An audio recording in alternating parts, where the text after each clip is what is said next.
She turned my private backyard into an HOA walkway before I even finished my morning coffee. At 7:13 a.m., a stranger with a dog walked past my kitchen window like he belonged there. Then two kids cut across Elena's flower bed. By noon, Janet Rowe, the HOA standards chair, was standing beside two green signs she had installed on my stone path. HOA walking access. Do not block. While community path. She told the neighborhood I was illegally restricting association access and warned me the HOA could fine me daily, call the sheriff, and put the violation on my property record. I did not rip the signs out. I checked the backyard camera. I pulled my deed. Then, I ordered the county plat and asked Janet for one recorded easement, where she had a printed HOA map. I had 30 years of property records. And by the next board meeting, Janet was not explaining why strangers were in my yard, where she was explaining why her HOA signs were 6 feet inside my private lot. Let me back up. My name is William Carter, but everyone in Maple Bend Estates called me Bill. I was 64 years old, retired from the Postal Service, and after 31 years in the same house, I knew every sound that belonged in my backyard. The cardinals in the maple tree, the latch on the tool shed, the loose stone near the garden bench that clicked when my wife, Ellen, stepped on it in her slippers. So when I heard a dog barking outside my kitchen window at 7:13 on a Tuesday morning, I knew something was wrong. At first, I thought maybe one of the neighbors had lost a pet. I set my coffee down, walked to the sink, and looked out the window. A man I did not recognize was walking through my backyard with a golden retriever on a blue leash. Not near the fence. Not at the edge of the property. Right through the middle of my stone path. The path my father and I laid by hand the summer after Ellen and I bought the house. I opened the back door. "Can I help you?" I called. The man turned like I had interrupted him in a public park. "Oh," he said, "just using the HOA walkway." I stared at him. "The what?" He pointed behind him with the leash. They put signs up, said this cuts through to the north sidewalk. Before I could answer, the dog stepped into Elena's flower bed and crushed 3 tulips she had been waiting all spring to see bloom. That was the first stranger. The second and third came 20 minutes later. 2 kids on bikes rolled past the tool shed, crossed the grass, and cut toward the side gate. One of them clipped the edge of Elena's hydrangea with his handlebar. By 9 o'clock, Ellen had stopped making breakfast and was standing beside me at the kitchen window with her arms folded across her robe. "Bill," she said quietly, "why are people walking behind our house?" I did not have an answer yet. Then, another man passed by the window close enough to glance inside our kitchen. Ellen stepped back from the glass.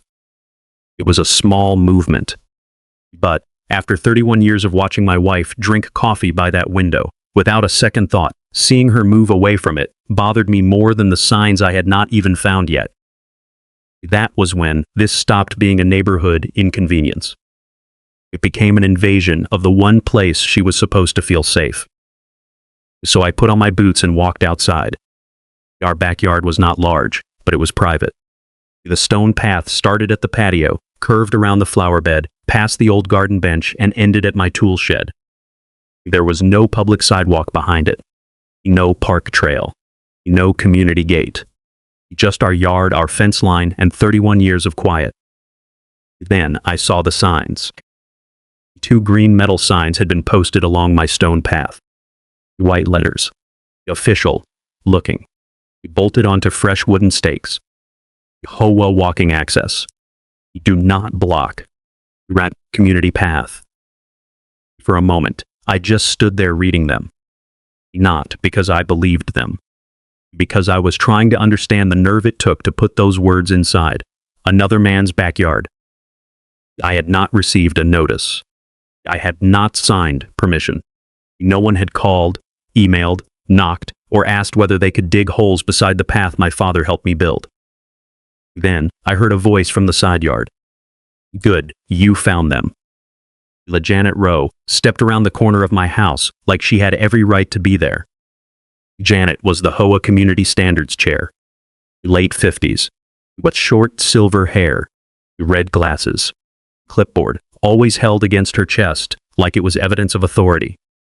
But she had a way of smiling without warmth, as if every conversation was already a violation hearing. Behind her stood a younger man in a work shirt, carrying a post-hole digger. I looked at the signs, then at Janet. "Did you install these?" Well, Janet lifted her chin. "The association installed them." "That is not what I asked." Her smile tightened. "Yes, Bill, the signs were installed this morning. In my backyard. On the community access path." I took a slow breath. "That path is on my property." Line. Janet clicked her pen. "The path has always been intended as a neighborhood connector. The HOA is simply formalizing existing access so residents understand they are allowed to use it." Len had come out onto the patio by then. She was still in her robe, holding her coffee with both hands. "Janet," she said, "people are walking past my kitchen window." Janet glanced at her like privacy was an inconvenience. "Len, I understand change can feel uncomfortable, but community access benefits everyone." "No," I said, "a stranger walking his dog through my yard does not benefit my wife." While Janet looked back at me. "You cannot block the path." "I can block trespassers from walking through my backyard." Her pen stopped moving. "Be careful with that word." "What? Trespassers?" "Bill, this is HOA access. The community map has shown this route for years." "Why, show me the recorded easement." Walung, she blinked once. "The what?" "The recorded easement, the deed restriction, the plat note, the CCR section, anything that gives the HOA the right to open my backyard to strangers." Janet gave a small laugh. Not loud. Worse than loud. The kind of laugh people use when they want witnesses to think you are being unreasonable. "You are making this more complicated than it needs to be." "No," I said, "you made it complicated when you put signs on my land." The contractor shifted his weight behind her. He suddenly looked like a man who wished he had been given better instructions before digging holes. Janet opened her clipboard and pulled out a printed neighborhood map. A dotted green line ran between several lots, then curved behind my house. "There," she said, "community walking access." I looked at the paper. "Was that recorded with the county?" "It is an association planning map." "That is not the same thing." Her face stiffened. "The HOA has authority over common access, exterior use, and community standards. Not over my deed." The word deed changed the air between us. Janet lowered the map slightly. "Bill, I would strongly advise you not to interfere with these signs. Blocking community access may result in daily fines." "Much." "That will depend on the board." "When you installed the signs before the board voted?" She did not answer. That was the first real crack. People with authority usually name it. People without authority decorate it. I pulled out my phone and took pictures of both signs, the fresh dirt around the posts, the holes in the grass, the crushed tulips, and the path running from my patio to my shed. Janet watched me. "You do not have permission to harass residents who are using approved access. I am photographing signs installed on my property." "You keep saying your property." "Because it is." Her smile disappeared. "We will see." While she turned to the contractor. "We are done here." They walked back toward the side yard, but I did not follow them. I stood beside the path and looked at the first sign again. HOA walking access. Do not block. Community path. The letters were clean. The stakes were straight. Everything about them was designed to look official enough that no one would ask the most important question. Who recorded the right? Inside the house, Ellen was quiet. That worried me more than Janet. Ellen was not dramatic. She was the kind of woman who could handle a broken water heater, a fallen branch, or a neighbor's barking dog without raising her voice. But now she stood at the kitchen window, looking at the backyard like it no longer belonged to us. When another neighbor walked past the side fence and looked toward our patio, Ellen reached over and pulled the kitchen curtain halfway closed. In 31 years, she had never closed that curtain in the morning. "Bill," she said, "are they allowed to do this?" "No." I said it, more firmly than I felt, because she needed to hear certainty before I had finished proving it. Then, I went to the hallway closet and pulled down the small monitor connected to our backyard camera system. I had installed the cameras 5 years earlier after someone stole tools from the shed. They were not fancy, just enough to cover the patio, the path, and the side gate.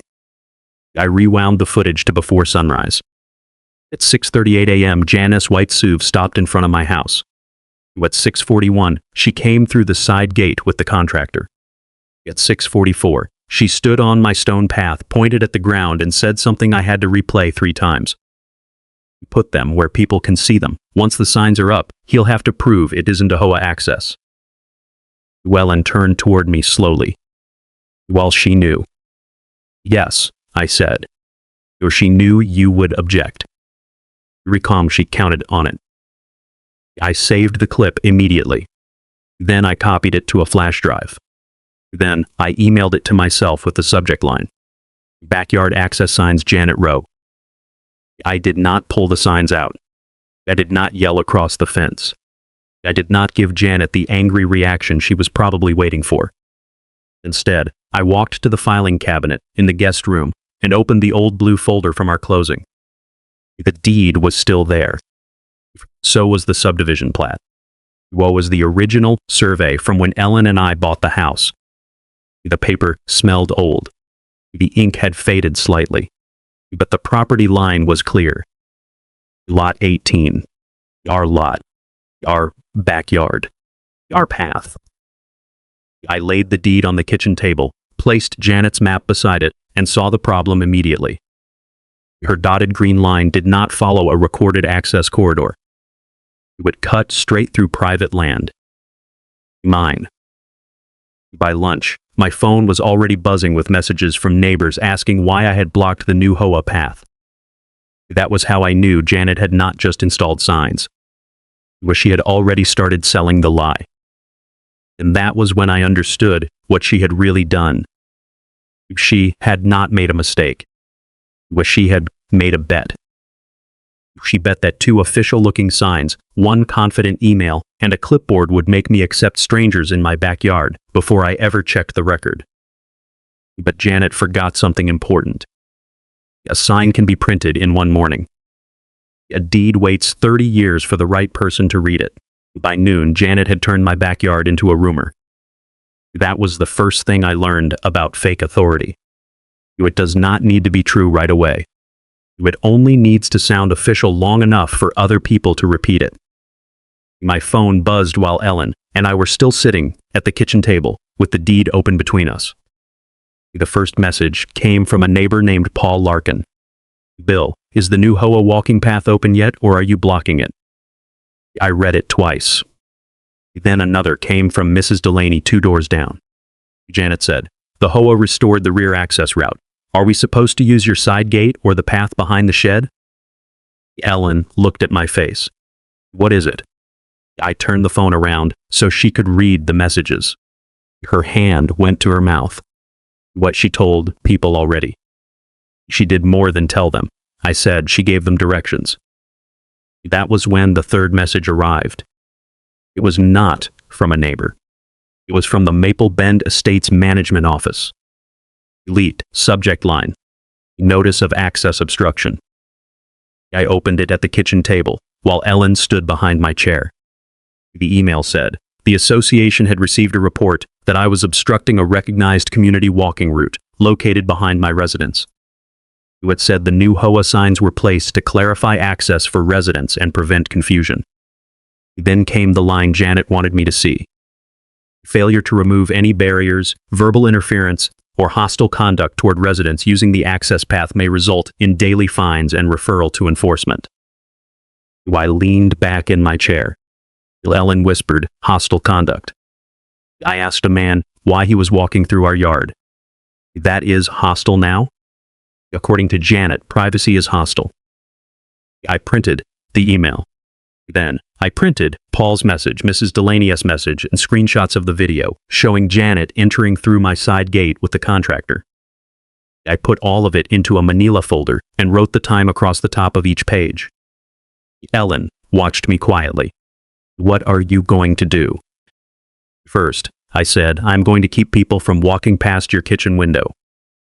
I went to the garage and found a length of white rope I used for tying down lumber. I took 2 garden stakes and placed them across the stone path between the patio and the bench. I did not touch Janet's signs. I did not pull them out. I did not damage the posts. I simply placed the rope on my side of the path with a small sign printed from our home computer. Private property. No recorded HOA access. Please do not enter. The words were plain. No threats. No shouting. No insults. Just the one thing Janet had avoided all morning. Recorded. 15 minutes later, a woman with a stroller stopped at the rope. She looked confused, then embarrassed. "I'm sorry," she called toward the patio. "Janet's email said this was open." I walked outside slowly, so I would not startle her. "It is not open," I said. "This is private property. The HOA has not shown any recorded access right." She looked down at her phone. She sent a map. No. The woman glanced at the green HOA signs, then at the rope. "Well, so the signs are wrong?" "The deed says they are." She nodded, turned the stroller around, and went back the way she came. That should have been the end of it. But Janet had not installed those signs because she wanted a walking path.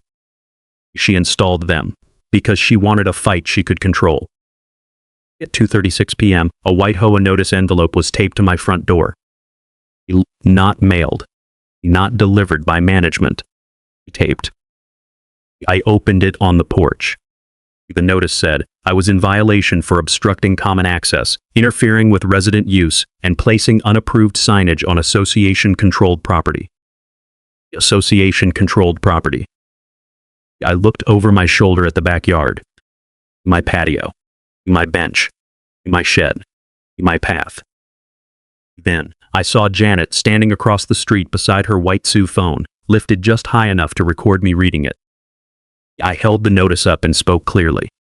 "Janet, please provide the recorded easement, deed restriction, plat note, or CCR section showing HOA access across Lot 18. Relight. She lowered the phone. "You need to stop pretending this is some kind of courthouse drama." "No," I said. "You need to stop pretending your map is a deed."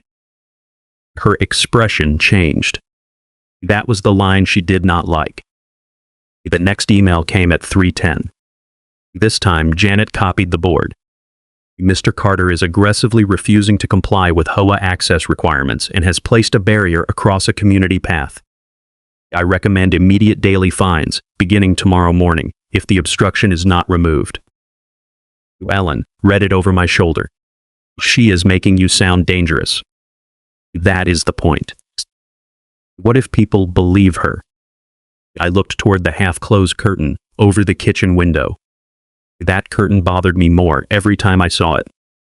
"They might," I said, "until there is a record."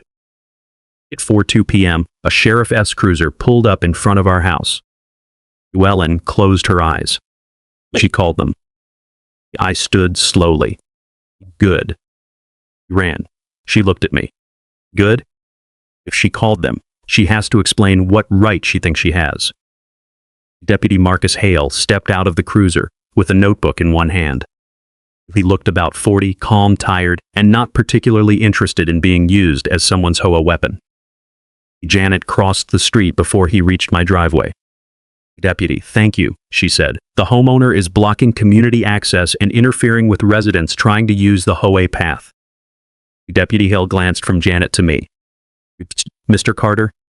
"Yes, sir. I'm here on a call about a possible access dispute." "That is accurate," I said, "but it is not a criminal matter. It is a property record issue." Janet gave a sharp laugh. "He is blocking association property." Deputy Hale looked at her. "Do you have documentation showing it is association property?" Janet held out the same printed map. "There, this is the community access route." He took the paper, looked at it for a few seconds, then asked the question that made the afternoon worth every printout. Was this recorded with the county? Long, Janet paused. It is an internal association map. Deputy Hale handed it back. That is not the same as a recorded easement. I did not smile, but inside something settled. That was the first time someone with a badge had said out loud what Janet had been trying to blur all day. Janet's voice tightened. The HOA manages common access. Residents have used that connection historically. Maybe, Deputy Hale said, but I need to know what right you are asking me to enforce. She looked offended. The association as right. Based on what document? Well, she opened her clipboard. I could hear paper shifting.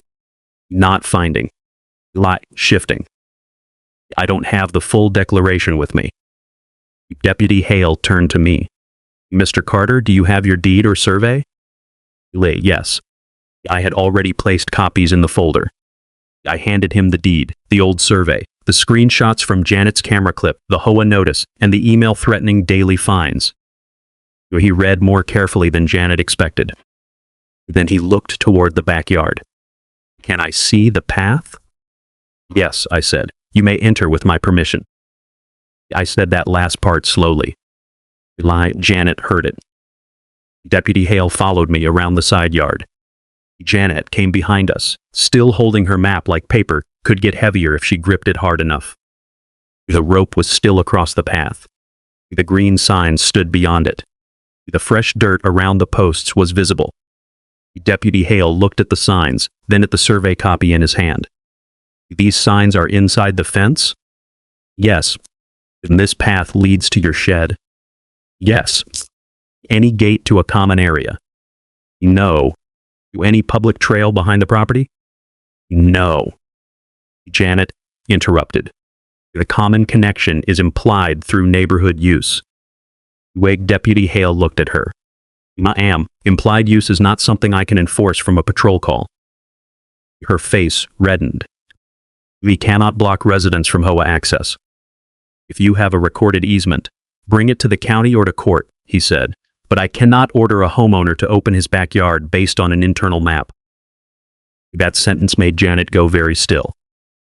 The deputy wrote in his notebook. Then he said, I am going to document that no recorded access document was produced at the scene. Janet's head snapped toward him. That is not necessary. It is exactly what I was called here to determine. Lillian stood at the patio door, watching. For the first time that day, she opened the curtain all the way. Deputy Hale turned to me. Mr. Carter, do not damage the signs until the civil side is sorted out. Document everything. If anyone enters after being told it is private property, call us, but understand ownership and easement disputes usually go through records, attorneys, or court.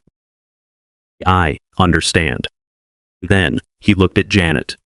And Mrs. Rowe, I would strongly suggest the association stop directing residents through this yard unless you can produce recorded access rights.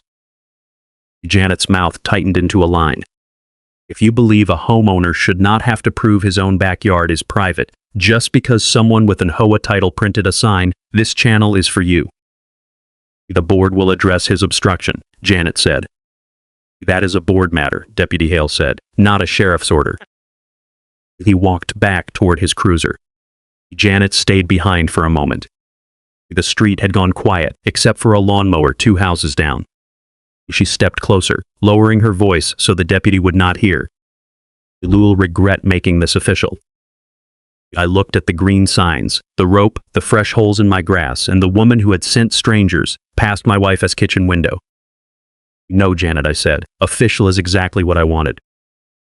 She left without answering. That evening, I received one final message from the management office. The board will review the access obstruction matter tomorrow.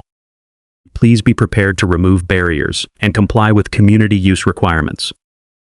Attached was Janet's map. No instrument number. Well, no plat reference.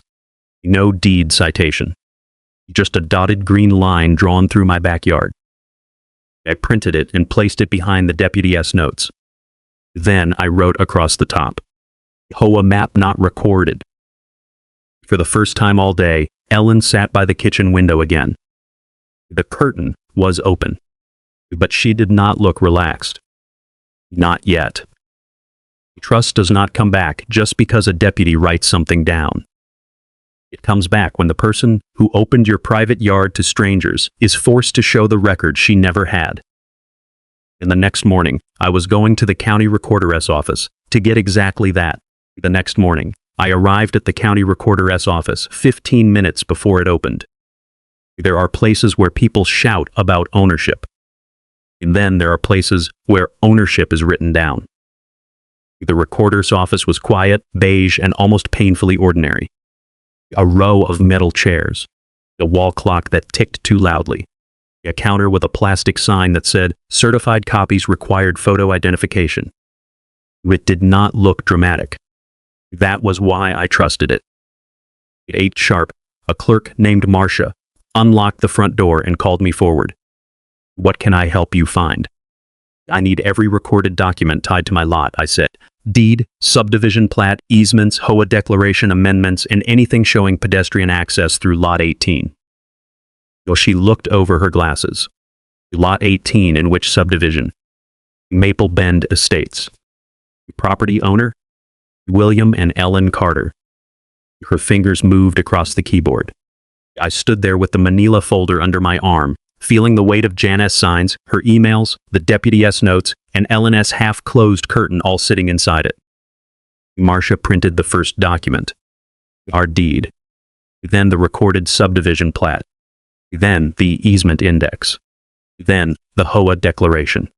Then 3 amendments filed over the years, mostly about roofing material, rental restrictions, and maintenance responsibilities. Nothing about a walking path. Nothing about residents crossing our yard. Nothing about the HOA having access through the stone path my father and I laid by hand. Marcia spread the plat on the counter and pointed with a pencil. "There, Lot 18. I leaned in. It was strange, seeing my home reduced to lines and numbers. No maple tree. No garden bench. No tool shed. No Ellen standing at the kitchen window, wondering why strangers were walking past it. Just boundaries. But those boundaries mattered. The rear of our lot was clearly marked. The side yard was clearly marked. The path area Janet had called community access sat completely inside our property line. "Do you see any pedestrian easement through here?" I asked. Marcia traced the index. No pedestrian easement recorded across Lot 18. "What about a common area?" She flipped to the common area sheet. "The nearest common area is here." Her pencil stopped 2 lots away. "Not behind my house. Not on my path. 2 lots away." "What about this rear easement?" I asked, pointing to a narrow strip near the back of my property. "That S utility. Does that allow neighborhood walking access?" She shook her head. "Utility easement means utility access for utility purposes. It is not a public trail." I knew that already. But hearing it from the counter at the county recorder's office felt different than saying it in my kitchen. I paid for certified copies. Not regular copies. Ranch certified. If Janet wanted official, I wanted the kind with the seal. By the time I left, I had a folder thick enough to change the shape of the day. Deed, plat, easement index, HOA declaration, amendments. No recorded pedestrian access. No HOA walking corridor. No instrument number supporting Janet's dotted line. I sat in my truck in the parking lot and called Ellen. "She does not have it," I said. Ellen was quiet for a second. "Sure?" "The county is sure." I heard her exhale. Not relief exactly. More like the first breath after holding one too long. "Come home," she said. "Not yet." "Where are you going?" "To get the line marked." That afternoon, I called Dana Mitchell, a licensed surveyor who had done boundary work for a friend of mine after a fence dispute. When I explained the situation, she did not laugh. Routes do not laugh at dotted lines on unofficial maps. They have seen too many people mistake drawings for rights. She came the next morning with a tripod, flags, stakes, and a tablet loaded with the recorded plat. Janet saw her before I did. By the time Dana had set up near the side yard, Janet was standing at the property line in a cream sweater, red glasses, and that same clipboard. "What is this?" Janet asked. Donna did not look up right away. "Boundary verification." "For what purpose?" I answered before Dana had to. "To compare your access claim to the recorded property line." Janet's jaw tightened. "You are wasting money. The association map already shows the route." Donna looked at her then. "Is the association map recorded?" While Janet did not answer, Dana returned to her equipment. For the next hour, she measured the sideline, the rear line, the position of the stone path, the signposts, the shed, the patio, and the gate. She placed small orange flags along the actual boundary. The result was not close. Wanet's first HOA sign was 6 feet inside my lot. The second was nearly 7. The stone path did not touch common area. It did not cross a recorded access corridor. It did not connect to any public trail. It ran from my patio to my shed, exactly where the old survey said it would. Dana prepared a preliminary overlay on her tablet, placing Janet's dotted HOA line over the recorded plat. The green dotted line cut straight through private parcels, like someone had drawn it to be convenient, not legal. While she turned the screen toward me, "There is no recorded access corridor here," she said, "at least not in the documents you gave me." Wanet stepped closer. "You cannot say that without reviewing the HOA file." Dana looked at her calmly. "I am comparing the recorded plat to the location of the improvements on the ground. If the HOA has a recorded easement, provide the instrument number." There it was again. Ranch instrument number. Janet hated that phrase, because it meant the argument had to leave her clipboard and enter the record. She pointed toward the signs. "Residents have used this connection." "Maybe they have," Dana said, "but use is not the same as a recorded right." Janet looked at me. "Well, you are turning this into something ugly." "No," I said. "You opened my yard to strangers. I am turning it back into a boundary." Dana marked the sign locations and promised a written survey overlay by the end of the day. Before she left, she handed me a simple field sketch showing the signs inside Lot 18. I made 3 copies before dinner. 1 for my folder. 1 for the HOA. 1 for the attorney. I hoped I would not need, but was beginning to think I might. That evening, an email arrived from the property management office. It was not from Janet. It was from the manager, Cynthia Bell. "Mr. Carter, in response to your records request, we have reviewed available association files. At this time, we have located no board vote authorizing installation of pedestrian access signage on the Carter property. We also have not located a recorded easement document in the association file. We are continuing to review." I read that paragraph 3 times. Then, I printed it. Lenolin stood beside me. "While so they admit it? They admit they do not have what Janet said they had." "That sounds close." "It is close enough to put in the binder." By then, the binder had become more than a folder. It had tabs.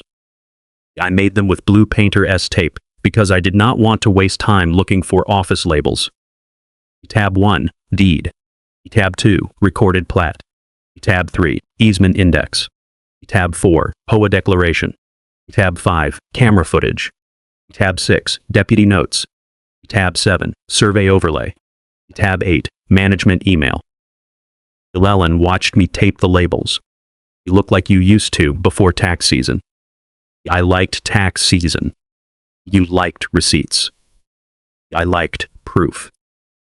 She smiled for the first time in 2 days. It was small, but it was real.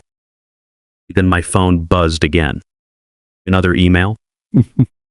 This one was from Janet. She had copied the full board, the management office, and half the neighborhood committee list. Subject line. Urgent. Carter obstruction of community access. I opened it. Janet wrote that I had escalated a simple access clarification into a hostile property dispute. She claimed my rope barrier was preventing residents from using a long-standing neighborhood connector. I stopped reading for a moment. Then, I opened the first notice from the management office and placed it beside Janet's new email. The first notice had called the path newly clarified access. Bonnet's new email called it long-standing community access. Newly clarified in the morning. Long-standing by evening. That was not a legal theory. That was a story changing shape because the record would not support it. I highlighted both lines. Rellin leaned closer. She contradicted herself. Yes. Does that matter? It matters, because people who have records cite them. People who do not have records change adjectives. I kept reading. When it said, my selective interpretation of property documents did not override association planning maps, historical community use, or the board's responsibility to preserve access. Then came the line I knew was coming. I recommend the board vote at tomorrow's meeting to impose immediate daily fines until Mr. Carter removes his obstruction and recognizes the community path. Lauren's smile disappeared. She is still going? Yet. But she knows now. I looked at the printed deed on the table, the plat, the easement index, the management email, with Donna's sketch. That may be why she is going harder. People who make honest mistakes usually slow down when the record appears. People who made a bet double it. I replied to Janet's email with one sentence. Please provide the recorded deed, plat, easement, instrument number, or court order granting pedestrian access across Lot 18 before the board considers fines. I copied the same people she had copied. Then, I attached nothing. Not yet. That mattered. I wanted her to commit to the lie before I showed the documents. 10 minutes passed. 20. Later me an hour. No answer. Instead, the meeting notice arrived. Special board session. Access obstruction review. While 6 p.m. tomorrow. Homeowners may provide documents. I printed that too and slid it into the front pocket of the binder. Then I wrote one more tab. Tab 9, contradictory HOA claims. Under it, I placed the first notice Janet's new email and the highlighted lines side by side.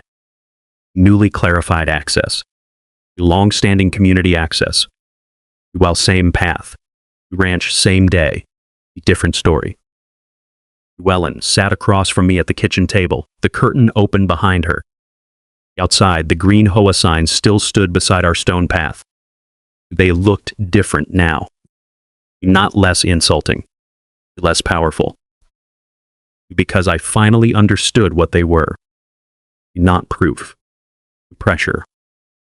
2 painted rectangles trying to do the work of a deed. I closed the binder and wrote across the front in black marker. Backyard access claim, no recorded easement. Then I placed Janet's HOA map on top. The dotted green line looked bold on paper. But beside the certified deed, it looked like what it had always been. A shortcut. Not for neighbors. For Janet. A shortcut around the record. And tomorrow night, in front of the board, she was going to have to explain why her shortcut ran 6 feet inside my private lot at 5:40. The next evening, Ellen and I parked outside the Maple Bend clubhouse. The meeting did not start until 6, but I wanted time to sit before Janet started performing. That was what it had become by then. A performance. Janet had signs. Janet had emails. Janet had a map with a dotted green line. But I had learned something over the last 2 days. The louder someone says community, the more carefully you should check whether they are standing on somebody else's deed. Ellen sat beside me in the passenger seat, looking toward the clubhouse windows. You don't have to say much, she said. No. Just show them. I looked down at the binder on my lap. Backyard access claim, no recorded easement. The words looked plain, almost boring. That was exactly why they mattered. At 5:55, we walked inside. The clubhouse smelled like old coffee and floor cleaner. Folding chairs had been set in 3 rows. The long table stood at the front for the board. While Janet was already there, of course, sitting beside the president with her clipboard open and the printed HOA map placed neatly on top. She looked up when we entered. Then she looked at the binder in my hand. For the first time since this started, she did not smile. Neighbors turned as Ellen, and I sat down. Well, some looked embarrassed. Well, some looked curious. A few looked away. I recognized the woman with the stroller from my backyard. She gave me a small apologetic nod. That helped more than she probably knew. At 6 o'clock, the board president, Elaine Mercer, called the special session to order. This meeting is to review the access obstruction issue involving the rear community path near Lot 18. I raised my hand. Elaine looked at me. Yes, Mr. Carter?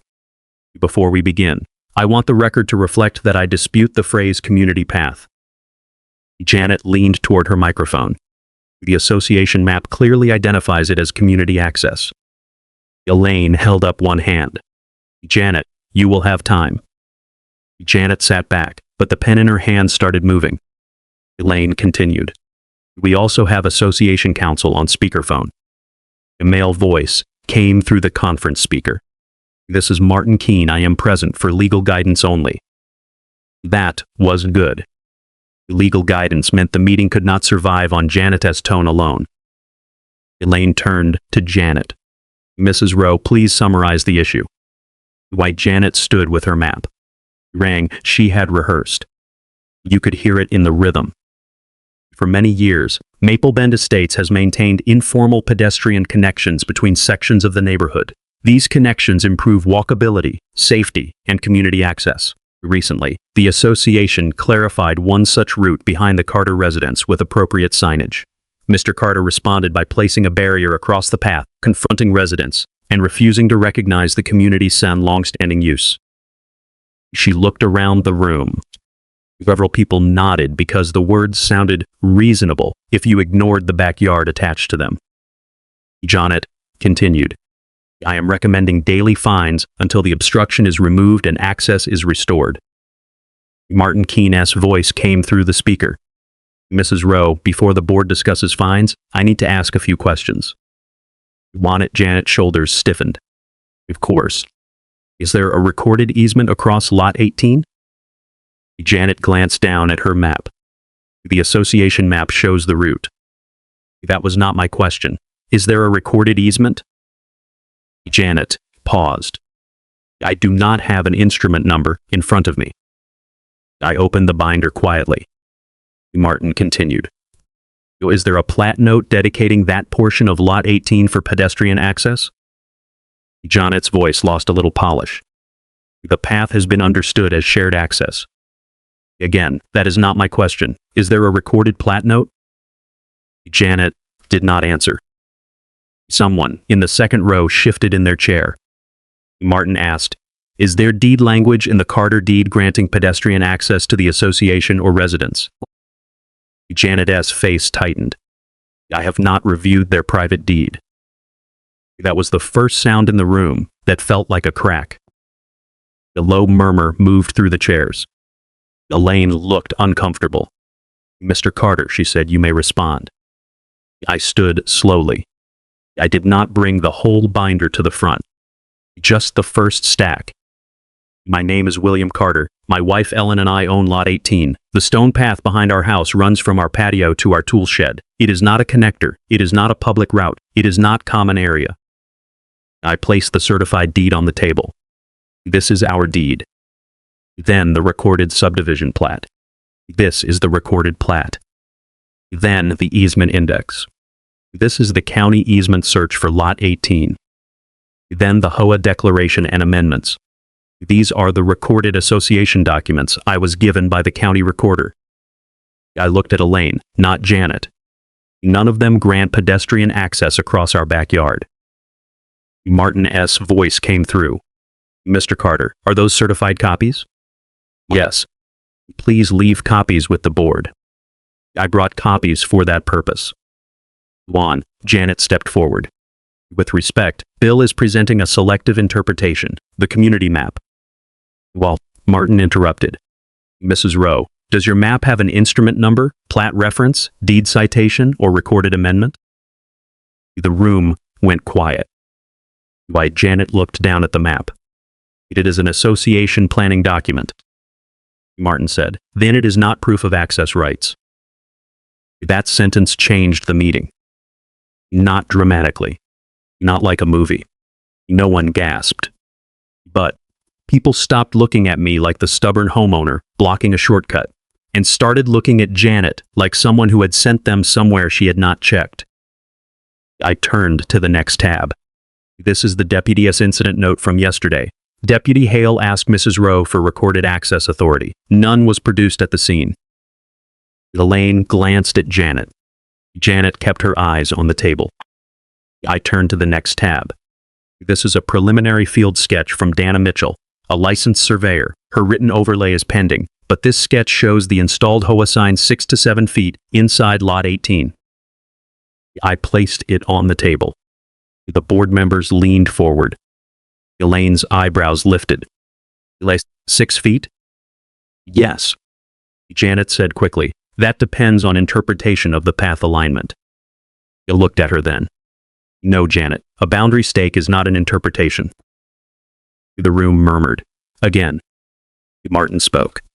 Mrs. Rowe, did the association authorize installation of signs on the Carter property? Janet opened her mouth. Before she could answer, I placed the management email on the table. The management office wrote yesterday that it found no board vote authorizing pedestrian access signage on the Carter property and no recorded easement in the association file. Elaine reached for the page. Her face changed while she read it. Janet said, Cynthia's review is incomplete. I turned one more tab. This is the backyard camera still from 6:44 a.m. the day the signs were installed. I placed the still on the table. It showed Janet standing on my stone path, pointing where the sign should go. Then I read the line from the video. Put them where people can see them. Once the signs are up, you have to prove it is to HOA access. The room went completely still. Elaine sat behind me, hands folded in her lap. I did not look back at her. I needed to finish calmly. I did not remove the signs. I did not damage association property. I placed a rope on my own path. After strangers walked past my kitchen window and through my wife's flower bed, I asked for one recorded easement. I still have not received one. Martin's voice was slower now. Mrs. Rowe, did you direct residents to use that path before confirming recorded access rights? Bronnett's lips pressed together. The association map had always indicated. Did you direct residents to use it? While Janet looked at Elaine, I sent a clarification. I opened tab 9. Her first notice called it newly clarified access. Her next email called it long-standing community access. I placed both pages side by side. Same day, same path, different story. That line landed harder than I expected. Because everyone could understand it. You did not need to know property law to know when a story was changing. The woman with the stroller raised her hand from the second row. Elaine hesitated. This is a board review, but go ahead. The woman stood halfway. I used the path because Janet's email said it was HOA access. I would not have walked through their yard if I knew it was private. Another neighbor spoke from the back. My kids rode through there. I thought the signs meant it was allowed. I looked down. I was not angry at them the same way. They had followed signs. That was the problem with fake authority. It recruits decent people into somebody else's trespass. Martin cleared his throat over the speaker. My recommendation is that the board suspend all enforcement related to alleged access obstruction until council reviews the recorded documents. The association should also remove or cover the signs immediately unless it can produce recorded access authority. Janet turned toward the speaker. Removing the signs will signal that homeowners can ignore association access. Martin answered, leaving signs on private property without documented authority may signal something worse. Elaine did not call for daily fines. Instead, she asked for a motion. A board member named Robert Fields spoke first. I move that all fines related to Lot 18 access be suspended pending legal review, that the signs be removed or covered within 24 hours, and that Mrs. Rowe recuse herself from any enforcement matter involving the Carter property. For the first time all night, Janet looked truly shocked. Recuse myself? Elaine looked at her. You authorized the signs. I acted for the community. Elaine looked at the covered map in front of her, then at the survey sketch on the table. The community does not get stronger when we send residents across land we do not own. The room went quiet again. This time, it was not the silence of confusion. It was the silence of people realizing the word community had been used to hide a boundary. Janet's face hardened. I was trying to preserve access. Elaine shook her head. You acted before the board verified the record. That was the closest anyone had come to saying the truth out loud. The vote was 4-1. Janet voted no. Of course, she did. When the meeting ended, people did not crowd us. They did not cheer. Real embarrassment is quieter than that. The woman with the stroller came over and apologized to Ellen. Ellen thanked her. Then she said, I just want my kitchen window back. The woman nodded like she understood. Outside, Janet walked ahead of us toward the parking lot. She stopped beside her white SUV and turned. This is not over, Bill. I held the binder at my side. No, I said, but now it is in the record. The next morning, a crew came to cover the green HOA signs with black plastic until council finished the review. For 2 days, the signs still stood there. Covered. Useless. Like Janet's map. But covering the signs was not the same as removing them. And Janet still had one last chance to turn a mistake into a liability. While she waited for the attorney to save a claim the county records did not support, the written survey overlay arrived in my email. It was worse for her than the field sketch. Because this one did not say 6 feet. It said 6 feet 4 inches. The written survey overlay arrived at 9:17 on Friday morning. I opened it at the kitchen table while Ellen stood beside me with both hands wrapped around her coffee mug. Dana Mitchell had done exactly what she promised. She overlaid the recorded plat, the deeded boundary of Lot 18, the location of the stone path, the side gate, the tool shed, and both HOA signposts. The result was not complicated. It was worse for Janet because it was simple.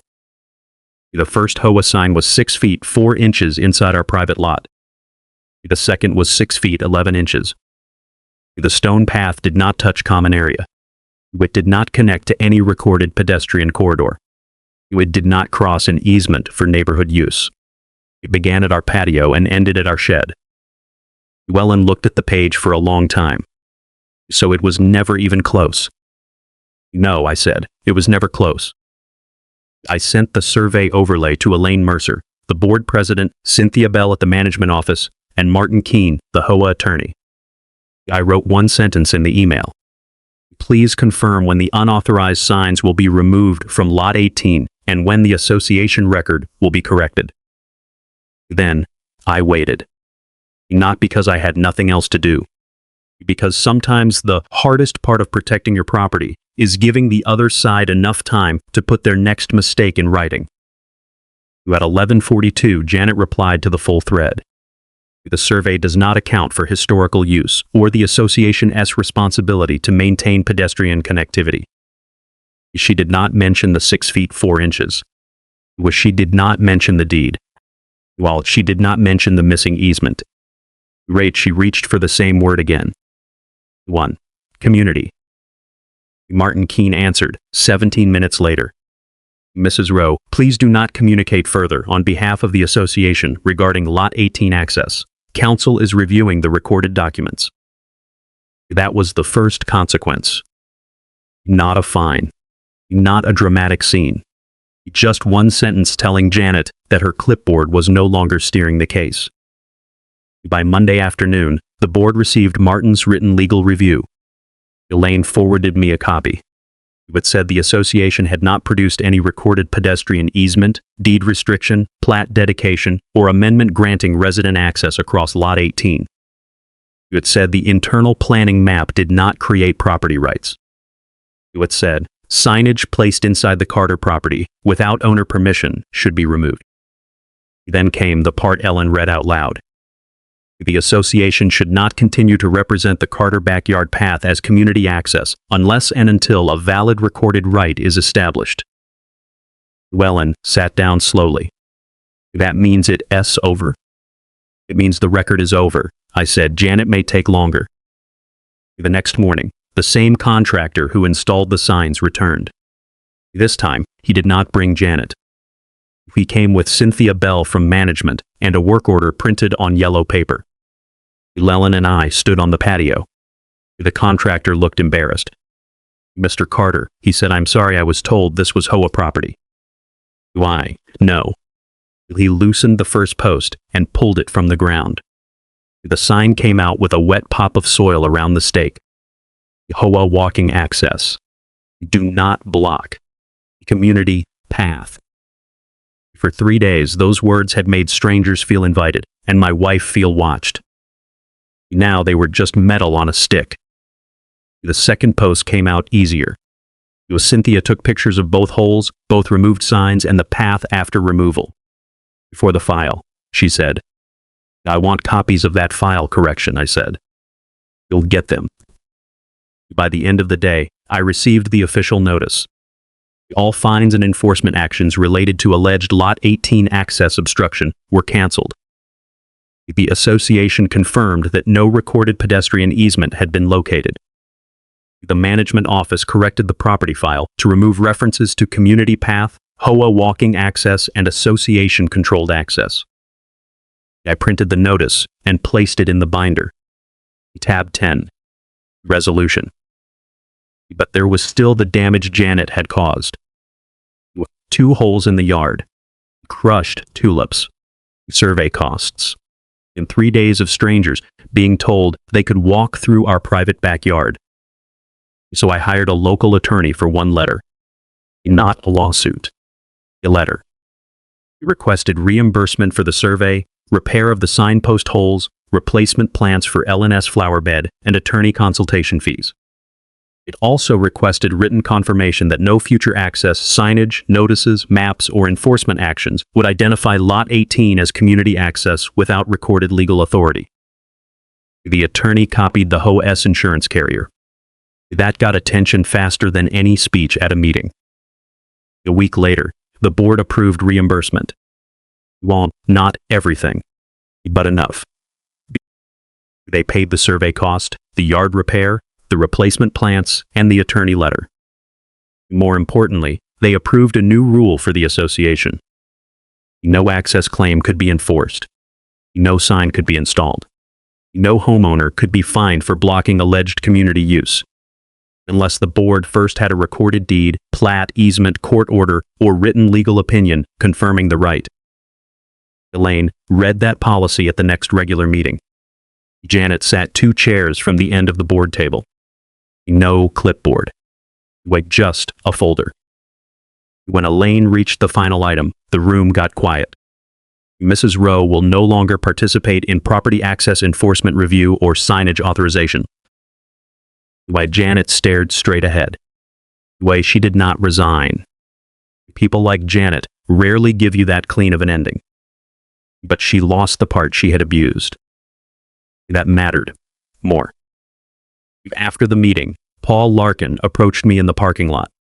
He was the neighbor who had texted me the first day, asking whether the new HOA path was open. I owe you an apology, he said. You followed the signs. I should have asked. I nodded. That would have helped. He looked toward the clubhouse. It made it sound settled. That was the problem, I said.